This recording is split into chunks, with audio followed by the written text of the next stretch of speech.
छत्रपती शिवाजी महाराजांचे थेट 13वे वंशज माजी खासदार छत्रपती उदयनराजे भोसले यांना छत्रपती घराण्याचे वंशज असल्याचा पुरावा मागणाऱ्या शिवसेना खासदार संजय राऊत यांचा विरोध करण्यात आला। उदयनराजे समर्थकांनी आक्रमक होत हा विरोध केला।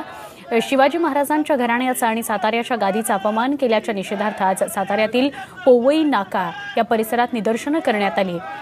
यावेळी संजय राऊत आणि जितेंद्र आव्हाड यांच्या नावाच्या गाढवांच्या गळ्यात पाट्या टाकून उदयनराजे समर्थकांनी निषेध व्यक्त केला।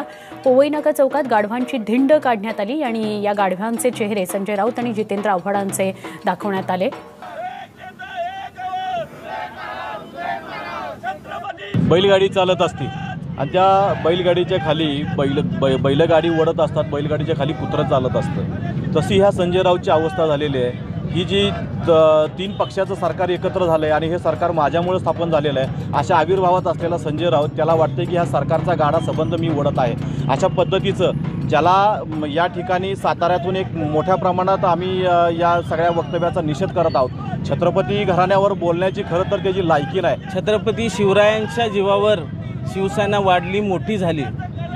मराठी माणसासाठी स्वयं बाळासाहेब ठाकरेंनी शिवसेनेची स्थापना केली आणि ज्या शिवाजी महाराजांच्या जीवावर शिवसेना वाढली त्या शिवसेनेच्या जोरावर राज्यसभेवर आल्यावर अशा पद्धतीची बेताल वक्तव्य केल्यामुळं आज या ठिकाणी संपूर्ण उदयनराजे प्रेमी आणि छत्रपती शिवाजी महाराजांच्यावर प्रेम करणारी जनता या ठिकाणी संजय राऊतांचा निषेध करण्यासाठी जमलेला। प्रत्येक वेळेस तो बंद खोलीतूनच बोलतो। त्यानं एकदा लाईव्ह रस्त्यावर येऊन बोलावं, त्याचे कपडे पण छत्रपतींचे मावळे ठेवणार नाहीत। त्यांनी आराध्य दैवताच्या हाताला त्यांनी हात घातलाय, त्याला परत आम्ही कुठेही फिरून देणार नाही एवढंच बोलतो।